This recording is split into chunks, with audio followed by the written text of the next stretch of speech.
Hello, everyone, and welcome to our undergraduate open day for the creative writing courses. I'm thankful that you've joined us, and we're looking forward to an evening of we'll tell you about the course, and hopefully, we'll hear a little bit about you. This is your chance to ask any questions that you may have that the website couldn't answer for you, or that you've just been thinking about, and we're here to ideally be a resource for you. So it should be a pretty informal evening. We have a presentation that I'll go through kind of quickly because you may have already seen this information on the website. And then we will do introductions of ourselves and give you a chance to ask us some questions and ideally to ask us some questions and to maybe feed off of one another's questions and information. But I'm one of your hosts for this evening. I'm Dr. Yvonne Battle-Felton. I'm the academic director of creative writing here, and you're joined by Dr. Midge Gillis, and we have two student representatives for you here, and they'll introduce themselves a little bit later. But it's Dominic and Sa, and we're going to get started.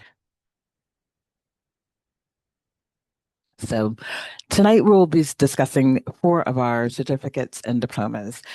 As you can see, there is a certificate in creative writing, creative nonfiction, one in fiction and writing for performance, and then we'll also talk about our diploma in advanced fiction and writing for performance and advanced creative nonfiction. We'll talk a little bit about some of the differences, what you might study on each course, a little bit about how it works, and then we will dive in so that you can ask your questions.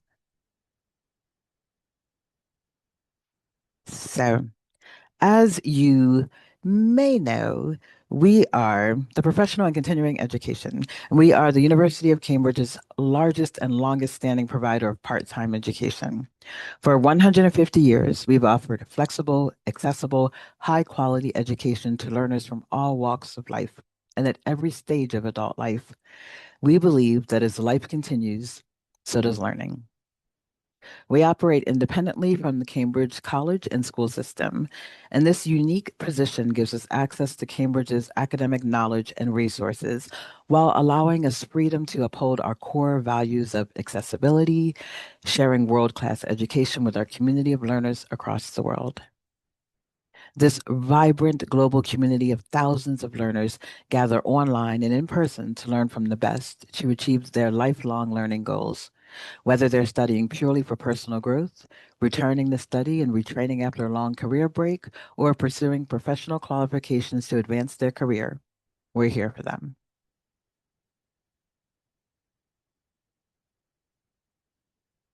So you may have already seen a little bit about our courses. So you may notice that we have a certificate and then a diploma and then an advanced diploma. I'll talk a little bit more about the certificate and the diploma when I talk about each courses, but you might want to take note of the advanced diploma. So that's there with the research element of a course. So have a look at this one mainly because it's not going to be in the certificate or the diplomas that we're going to talk about, but it might be something that you want to refer back to. So you'll see that it's 9 months. It's also part-time, also online. There's two parts of it, 60 credits. It's a level 6 final year undergraduate level course.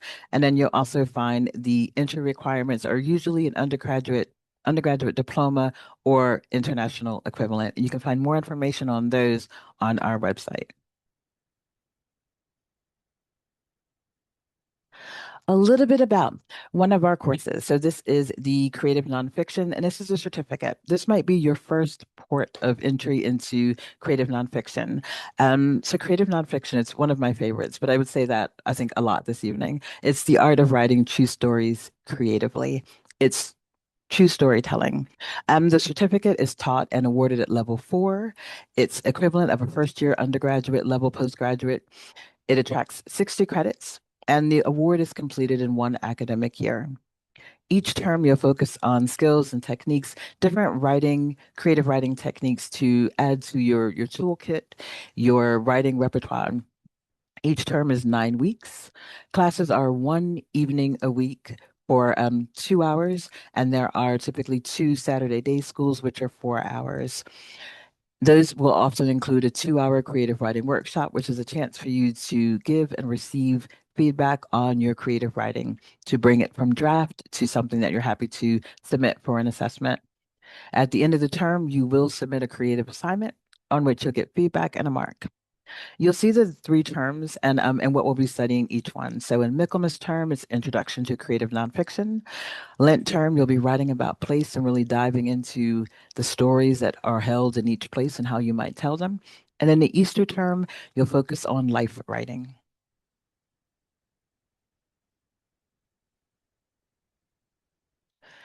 After that course, you might want to carry on to the diploma, or you might start at the diploma level. The diploma is an advanced course in writing creative nonfiction. And you'll see that this course is taught and awarded at level 5. It's also 60, excuse me, it's also 60 credits, also completed in one academic year. One of the differences is that for this course, you will also have a critical assignment, and that's a chance to talk about your writing practice, how you did what you did. You might reflect on some of the choices that you made, some of the things that you might do differently. But ultimately, it's a chance to really dive deeper into your work. The Michaelmas term, it's advanced approaches to creative nonfiction. Lent term, you'll be again writing about place, but you're diving in a little bit deeper. So this might be including research, maybe you're including interviews, you're just going a little bit deeper with different techniques. And in Easter term, you'll be using creative nonfiction. You'll be writing about objects. Objects often hold a story, and those might be your ways into writing about different people, different places, yourself at different points of time. So that's what we'll be exploring then. And then, of course, you'll have your assignments, and you'll notice that you'll have a creative assignment as well as a critical assignment.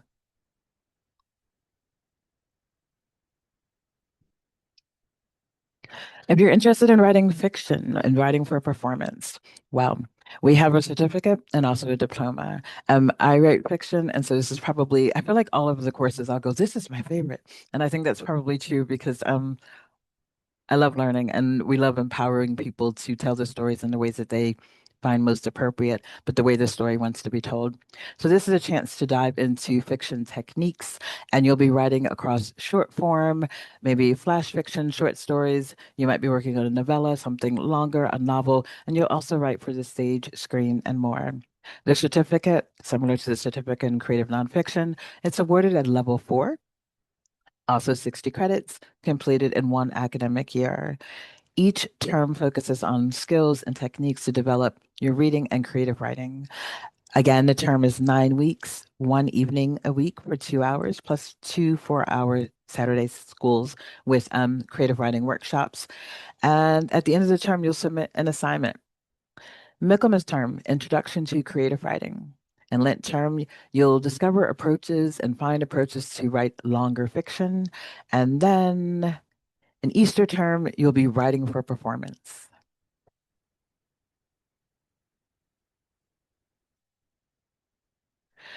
You might decide to go on to the diploma or you might start here. It will depend on your writing experiences and what you've been writing beforehand and also your confidence. But the undergraduate diploma in creative writing, the advanced fiction and writing for performance, it is that next, the more advanced level, and you will be reading and writing and workshopping and giving and receiving feedback. It is again 9 weeks, one evening a week, 2 4-hour Saturday schools with creative writing workshops. You will again submit 2 assignments for this one. It's a creative assignment as well as a critical assignment. So you'll be writing your creative piece and then reflecting on how and why you made some of the choices that you did. Michaelmas term, it's a further introduction to fiction. And Lent term, this is where we're getting into more genre, the history of the novel with special focus on fantasy, tragedy, comedy, and historical fiction. And then in Easter term, you will again return to writing for performance.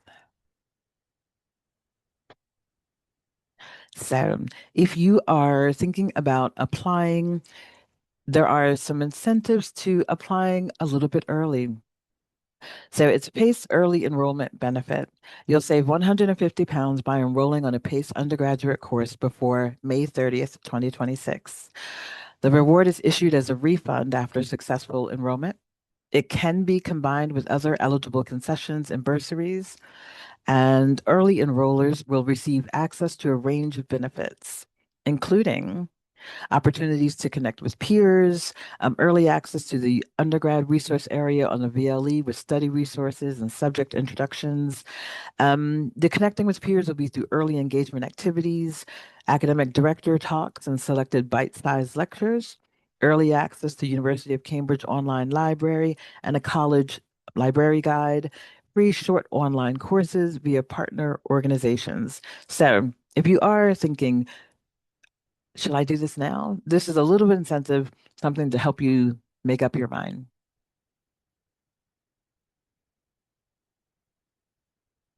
So the next steps are to continue reading the literature and apply. But of course, if you have further questions, please contact, you'll see the admin email address on the bottom there. And you can also contact me. I'm Yvonne Battle-Felton. I'm the academic director, and you'll see my email address on the screen. I'm happy to have a chat with you about your writing, what you might write on the course, how the course might fit with you and your life, and also about next steps.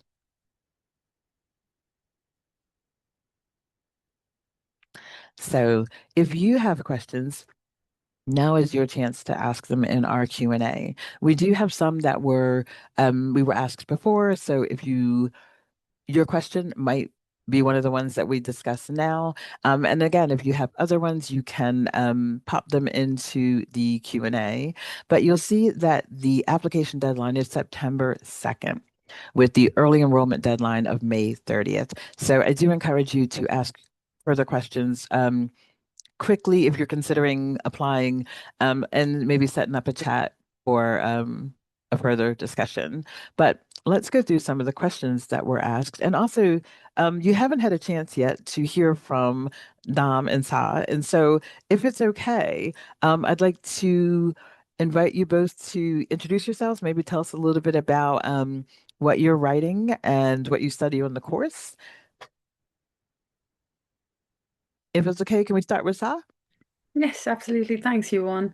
Hi, everyone. My name is Sagarika, or Sa for short. I'm doing the undergraduate creative nonfiction writing course, and I've just finished my second term, so I'm about 6 months into it, and it's absolutely flown by. I tend to sort of veer towards writing about themes like migration and feminism and women's labor, with life writing, and I'm looking forward to answering your questions today. Dominic, over to you. Wonderful. Good evening, everyone. I'm Dominic. I'm currently on the certificate for fiction, second semester, just like SAR, and it has absolutely flown by. It's really incredible how quickly time has gone. I write fantasy and horror, and I'm really excited to have learned various different forms of genre fiction during this course. And I'm starting the diploma in October. So yeah, happy to be here and hope you all enjoy. Thank you. Thank you so much. And Midge, so I'd love for you to give a chance to talk a little bit about, it feels weird to say what you do on the course because you do like everything on the course.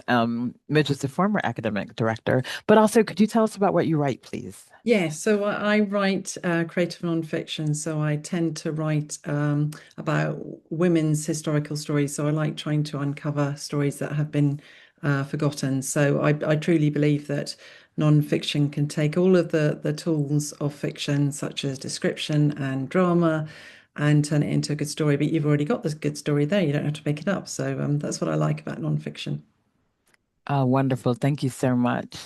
And how about if oh, we'll answer some of the questions that have been asked already, and then hopefully also the students will get a chance to talk about um so some of the questions, if some of the questions apply to you, I'll pass them over to you, and then I'll see what we can answer. But one of the questions that was asked already is, can I combine the certificate in theater and performance studies and the diploma in creative writing, advanced fiction, and writing for performance? And the answer to that is yes, that you can. First, you'll want to see what days though each course is on, so that they're not on the same day. And then you'll also want to look at what are the assignments for each of them. And so this will be a decision that you make based on the reading that you have to do for both courses, the assignment due dates, and your time and how you feel like both of those fit on our end, as long as they both work for you, you can take both at the same time. And let's see, another question. Can the creative writing course be done entirely online? And the answer to that is yes, it is done entirely online. So you will be on the VLE for part of the session, and that's where you submit some to writing exercises. That's where you communicate with one another, submit your pieces for feedback. That's where you'll find the lectures, the reading, and things like that. And then you'll also do your sessions on Zoom. So those are live. They're also recorded in case you're not able to make it, or also in case you want to rehear some of the really good information that you'll be receiving during sessions. And you maybe want to take different, notes or refer back to the recording. So the recordings are there. But those will be online and on Zoom, and the workshops are also on Zoom.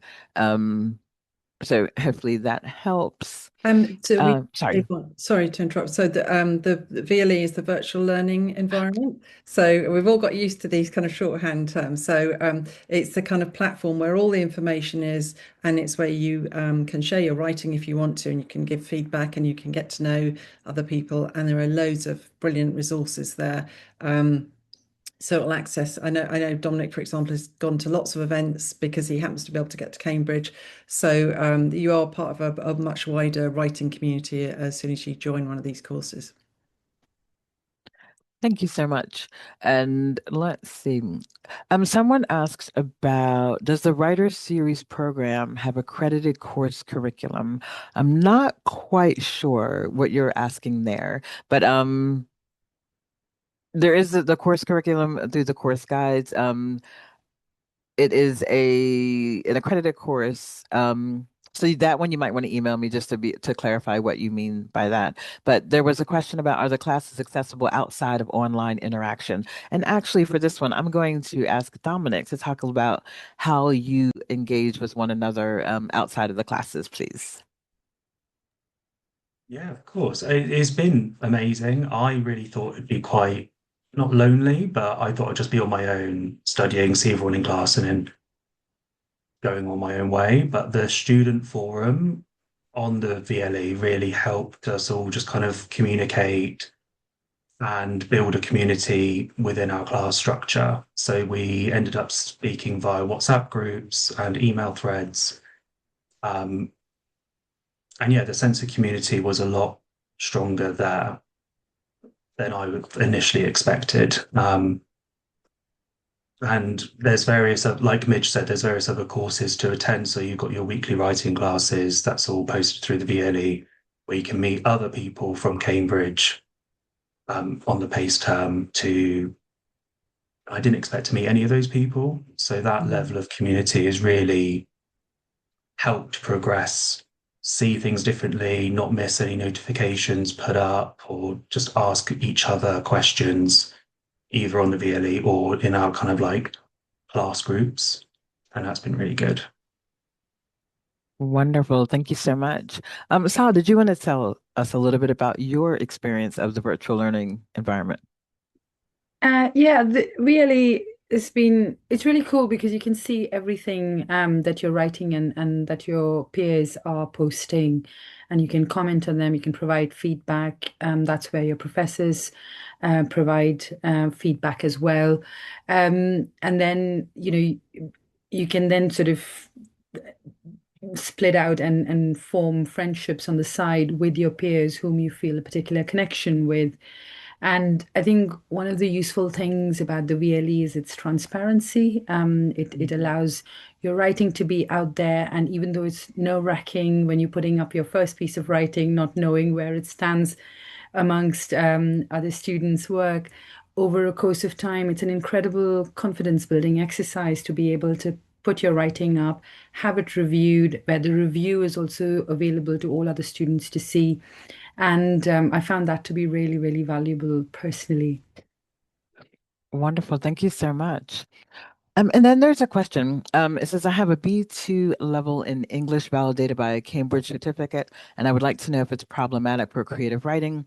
And so the answer for this one is if English is not your first language, you'll need to meet the requirements of one of the language proficiency tests.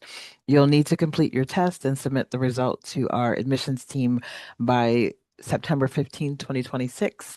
And before we go, I can pop the results and the different sort of tests in the chat if that'll be useful. If this was your question, and then you may, if you need to follow up, feel free to contact the admissions team or the creative writing team. But I'm happy to pop that in the chat. It's just like some of the scores and things like that, and some of the links that you might find really useful. Someone was asking, is it possible to get a grant if they're on a low income or to still do the course? And the answer is absolutely, that you're still welcome to do the course if you're on a low income. It would be beneficial for you to look at our bursaries and concessions page to see if you're eligible for funding support towards their course. Someone else had asked about funding and scholarships. And so you'll also want to look at the bursaries and concessions page, but we do offer a range of bursaries. Um, these are open to individuals from a variety of professional backgrounds and those who have never experienced higher education before. Also, those studying for personal interests, including intro, pre, and post retirement, and those for whom financial circumstances might pose a barrier to study. To find out more or to check the eligibility requirements, please refer to our website and the link. If it's not already in the chat, it will be in the chat. Someone asks, are you eligible for a student card on an undergraduate certificate? And the answer is yes. All students, once successfully enrolled and who have completed the relevant student registration requirements, you will be entitled to a university card. There was a question about accessing the library, and yes, you will be able to access the library also with your student card and with your Raven ID, which is your university ID. You'll be able to access the library. I highly recommend accessing the library. It has a wealth of information, whether you're writing for fiction, creative nonfiction, writing for the stage or screen. If you're looking at adding research to your storytelling, you will find wonderful resources there, but also because as writers, we are readers. And so you will find text to read that will encourage you to explore how you write, what you write, even, where and the when that you write.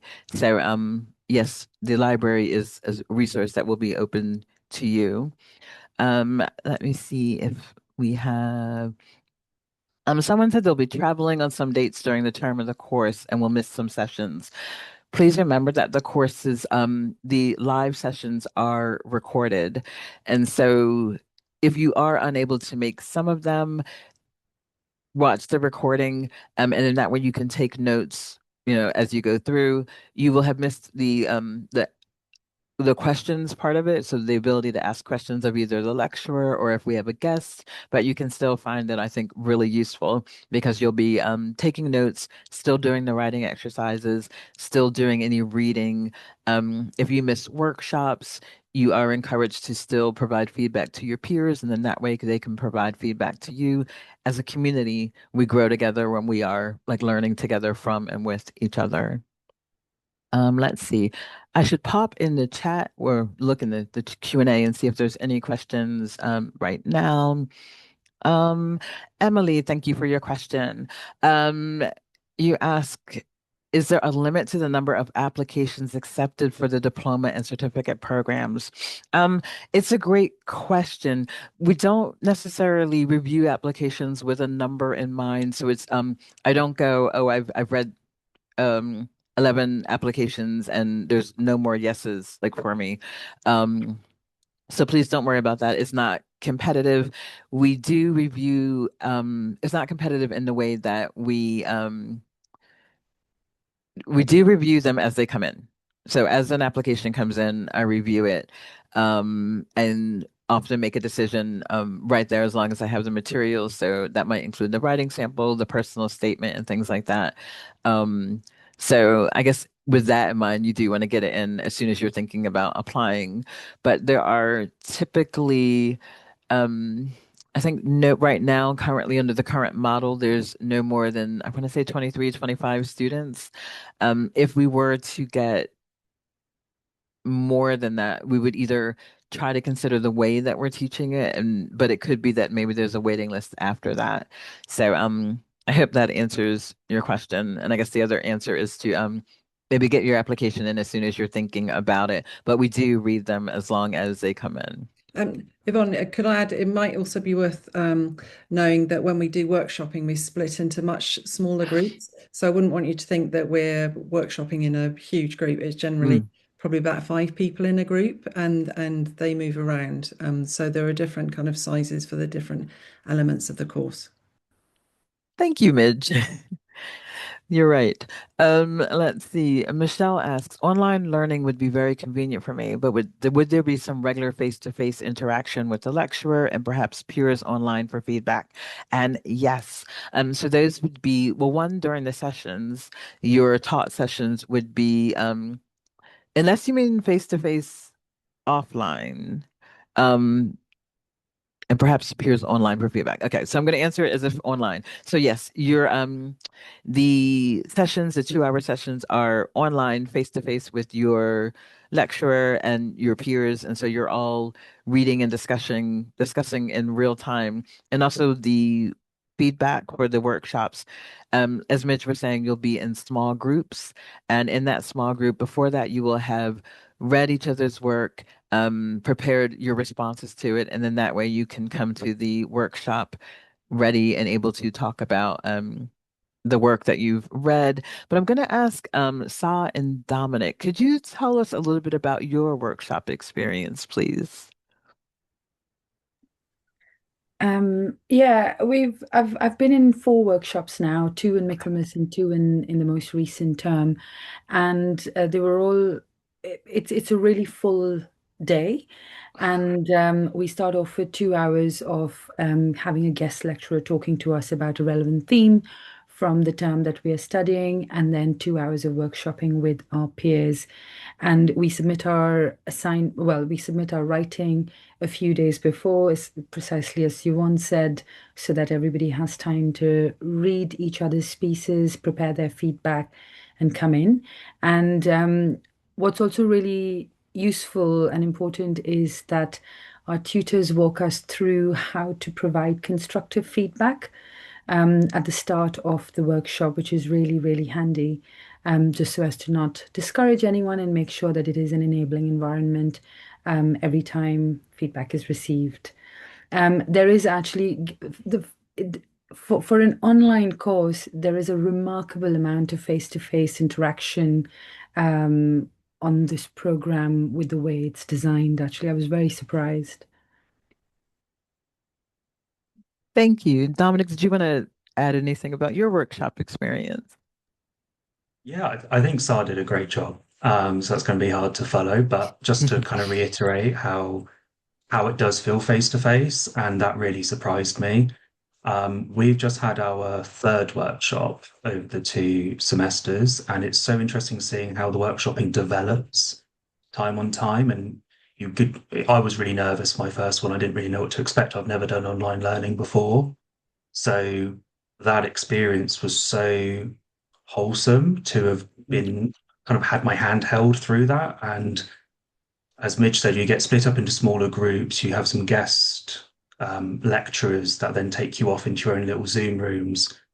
And the feedback you get from your work is really incredible. And what I've really enjoyed is how much I've learned by critiquing my peers' work as well. And then how much you can find of your own work that they may have unwittingly done in theirs. And you're like, oh, okay, great. I can now learn from that or take inspiration from that. And so you learn very much as much from the feedback you get, but the feedback you give. And I think that as a whole makes the workshopping such a wholesome experience to learn on a multiple of levels and get other people's views. Sar Mhm. said it earlier about the VLE and the weekly assignments that are optional, well, they're optional at the certificate. And we comment on each other's work, but it's quite nice to be put in that dedicated space with just 4 or 5 of you, longer piece of work, because it's nice to edit or review people's snippets, but to look at the larger piece, the 750 words, you get a lot more sense of their vibe and the flow and the story they're trying to tell. So yeah, the workshops are incredible. They're really, really great. So thank you. Oh, wonderful. Thank you both for your answers. And I think this answer, so Daisy had asked what particular skill set would you say students may hope to gain from this course? And I think that's one of them, the ability to give and receive feedback on your writing, the ability to talk about your writing, to reflect on it. That would be a skill no matter, I think, what course that you took. But because we're talking about four courses here, Daisy, I would refer you to the website.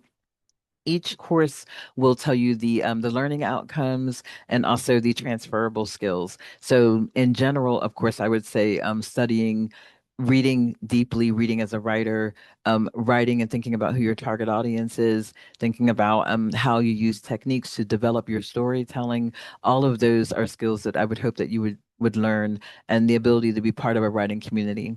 So those would be some of the particular ones, but also depending on which course you are interested in, I would say have a look at the website, and then if you have any further questions, if you contact the admin team, they are happy to provide for more information. Um, Someone asks, are there any events and opportunities for burgeoning authors to connect with publishers or share their writing professionally? There are opportunities to connect with publishers and editors and agents. So Midge hosts a series of in conversations, and in those, actually, Midge, would you like to tell us about them? Because I was going to say Yeah. in those, Midge is in conversations, and I thought, huh. Oh, yeah. Yes, if you look on our website, you'll see that we have regular events every month. So, and anyone's welcome to that. And Yvonne and I also host a Tuesday lunchtime write-in at noon. So, again, and Yvonne also has an open mic. So, there's loads of things you can do in preparation for the certificate and the diploma. But to speak specifically to your point about making connections, a lot of the courses will invite an agent or a publisher on to talk to the students, and I found that really invaluable. So I teach on the certificate and the diploma in nonfiction, and I always invite an agent on, and it's great because you can, who knows what an agent does, and you can ask honest questions, and they will give frank replies. And I know that Yvonne, you've put us in touch with, I think it's someone from Hodder who's going to come in and talk, and I'm really excited about that, a publisher. And also the other thing to remember is that all of the tutors are published authors themselves, so you can tap into that wealth of knowledge. So we're all very honest. So I delight in telling my students how this is how you don't go about getting an agent. This is what I did, and it's wrong. Don't do it. So yeah, there's a lot of expertise and a lot of kind of generosity of spirit amongst our tutors.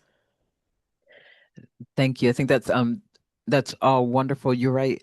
And in terms of sharing your writing professionally, you would be sharing your writing with your tutors who are, as Mitch said, all professional writers. In terms of sharing your writing with guests, you would only do that with discernment. So that's the sort of thing that you would do if you got to know someone and you recognize that they were the right person for your work, and then perhaps they might invite people to share their work with them, their writing with them. Other than that, what you're developing is skills to develop your writing and skills to develop your network, and also to explore how someone is, what makes someone the right editor, the right publisher, the right person to be reading your work.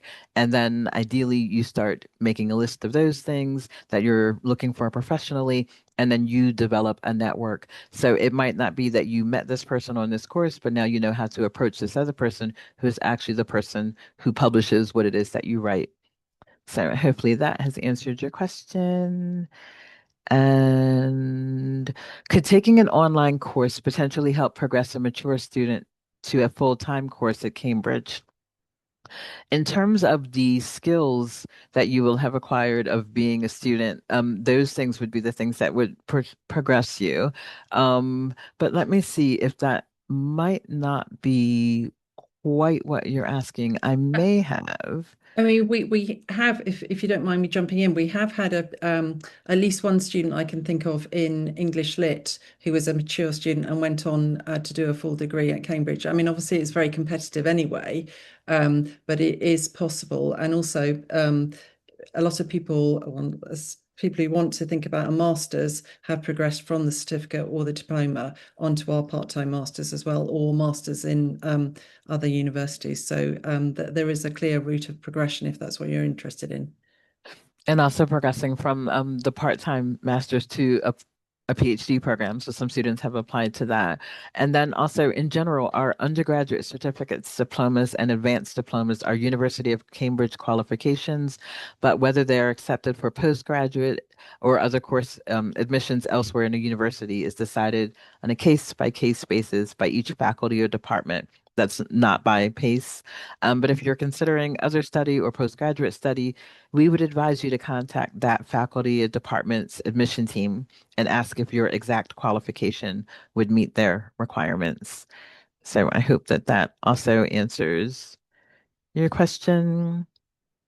And let's see. I'm just going through. Um, I couldn't quite figure out yet if there's a selection process or if an application means that one will be automatically accepted.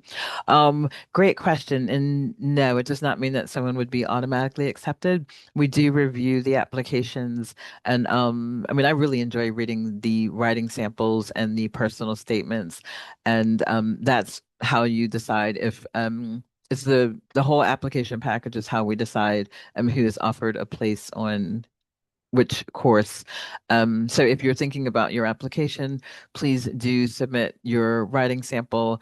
Take the time to tell your story in your personal statement, and we look forward to reviewing. It's one of the highlights of the whole process for me is reading the statements and the writing samples and looking at what someone wants to write, how they're writing now, what their interests are, where their curiosities lie.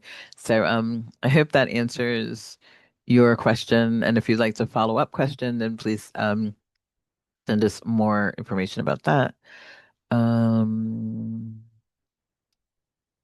let's see. Are there questions in the chat? I did not yet check that. I think they're all in the Q&A, aren't they? I think. Wonderful. Thank you. Let's see. That we answered that one. Could you say more about the research element of the advanced diploma? That's an entirely different course. It's not, well, I'm actually going to be potentially supervising someone who's studying on the advanced diploma who would be in creative writing. Um, so while I couldn't tell you more about the advanced diploma, I can tell you that the people do research projects in creative writing while they're on the advanced diploma course. And this student will be researching a specific element that they're interested in, and part of the research will be the writing, but they're also interested in finding a bit more context about the time period. So they're writing historical fiction and using true life to fictionalize it, so to be more autofiction.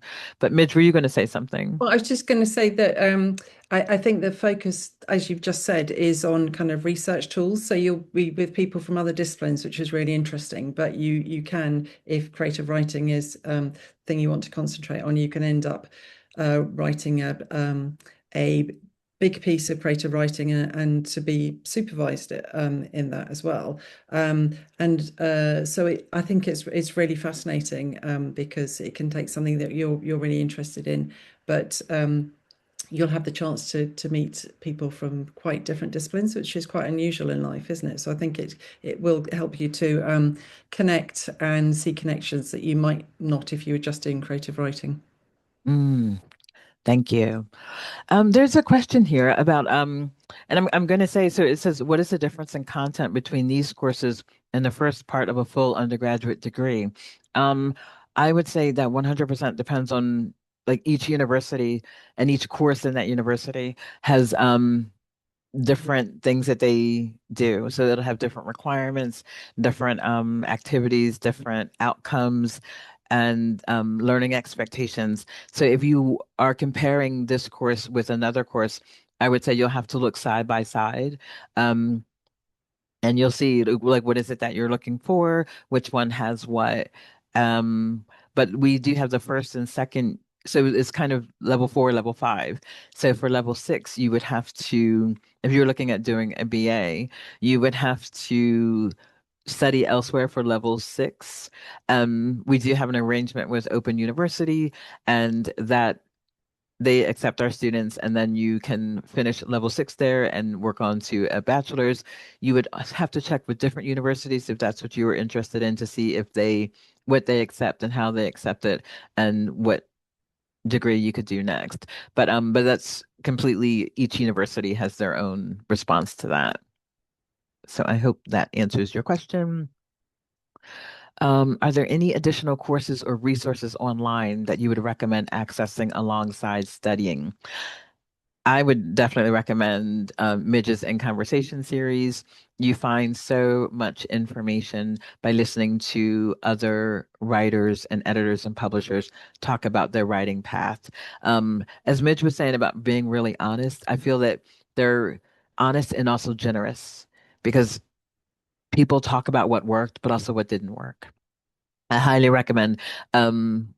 They're free, and they're making it to as many as you can. When you have a question through it, I recommend asking, a question.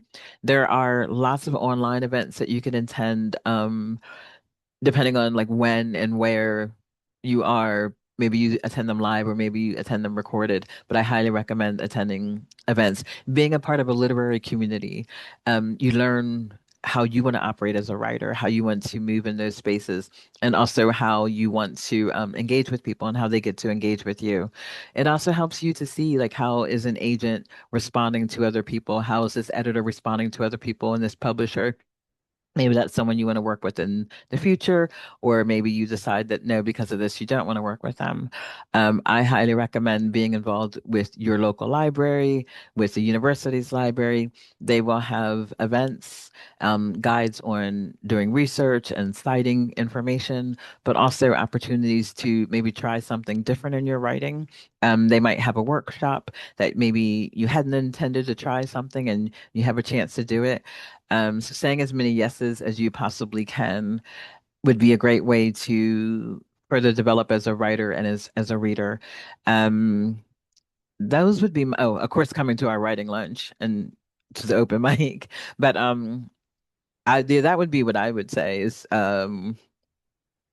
reading and writing widely. Did anyone else want to pipe in or jump in and say anything there?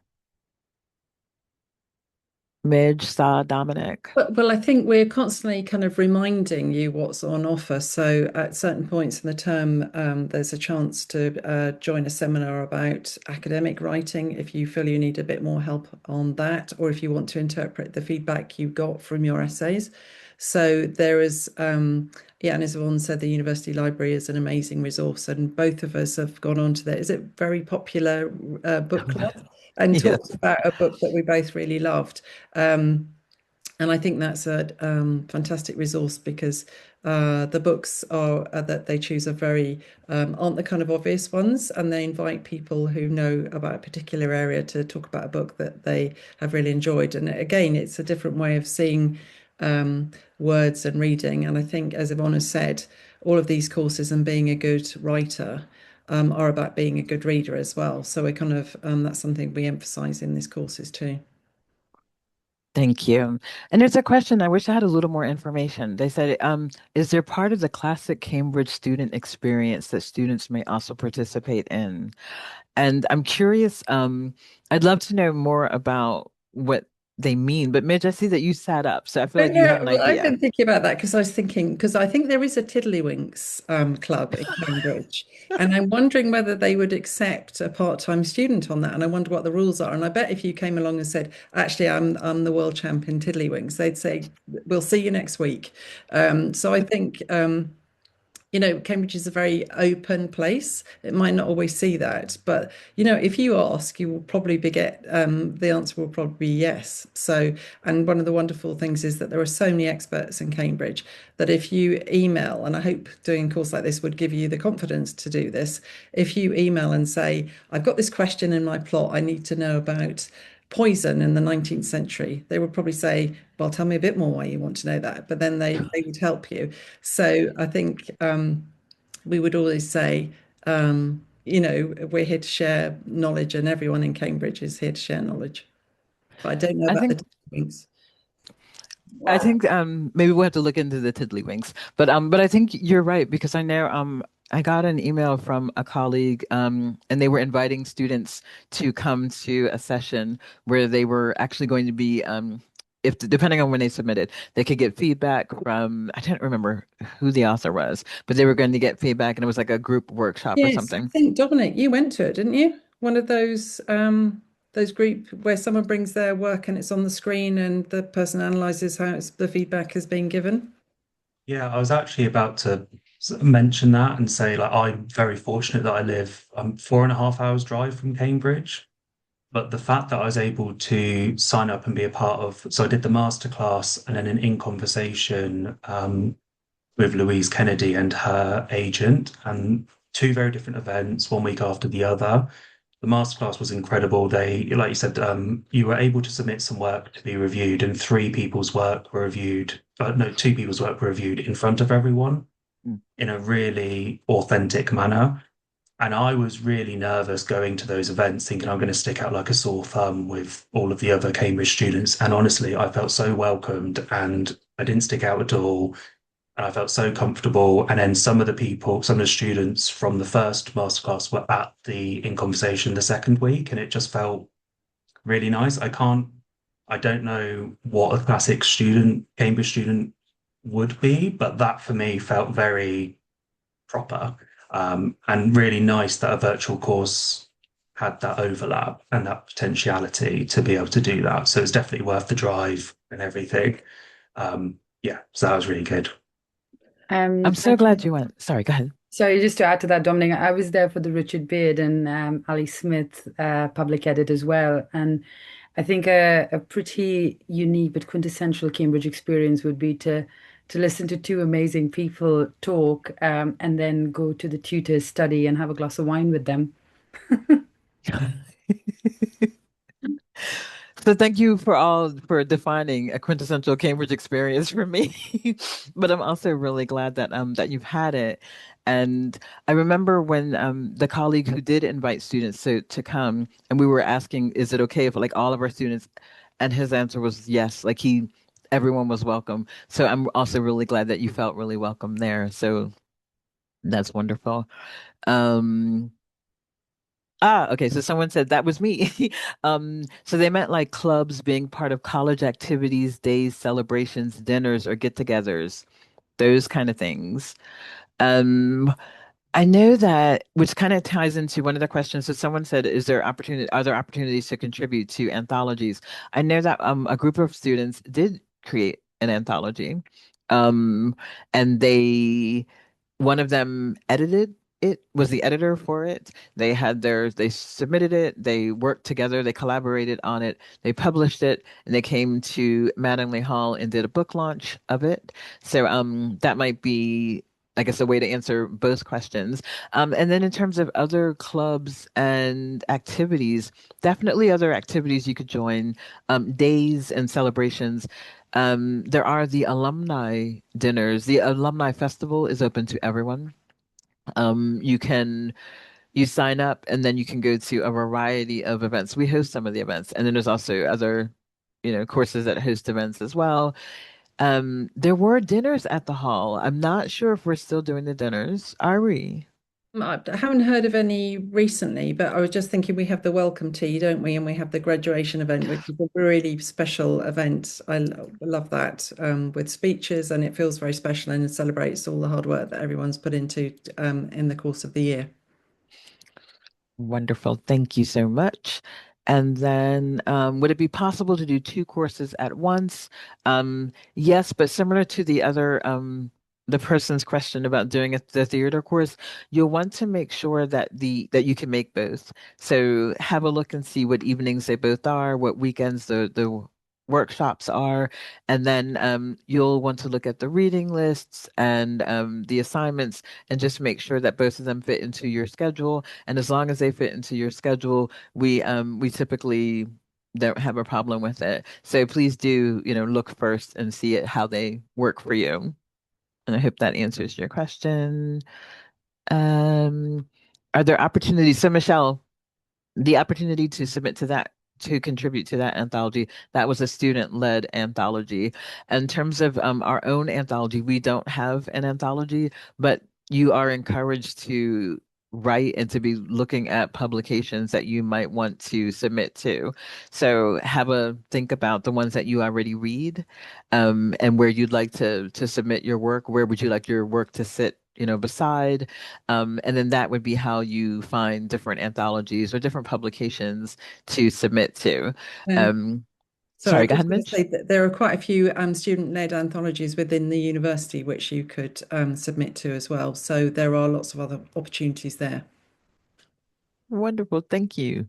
And then this one isn't a question, but I'm going to read it anyway. And they said, "Thank you so much for all the information. It's brilliant to have." And I'm glad that we could answer questions. And if we have not answered your question and it's something that you either can't find on the website, please do look at you'll have the email address for the creative writing admin team. You'll have my email address. And if it's something that requires a bit longer than a typed email, then maybe we'll, have a Zoom where we can kind of go through your question and talk about maybe next steps. But thank you so much for joining us, for spending this time. And Dominic, Sa, Midge, thank you for your help and for sharing your experiences. Thanks to the marketing team, and thank you to everyone who's watching live or later. Thanks for joining us. Oh, and you'll see it's in the chat, but just to say that the recording will be circulated in the next few days. If you have any questions about the course or the application process, please get in touch with us and you will see the email address. But of course, if you're watching this and cannot see the email address, it's inquiries@pace.cam.ac.uk. Thanks so much for joining us. Looking forward to receiving your application, and wherever you are in your writing journey, wishing you happy writing. Bye, everyone. Thank Bye, you, everyone. everyone. Dominic, thank you. Bye, everyone.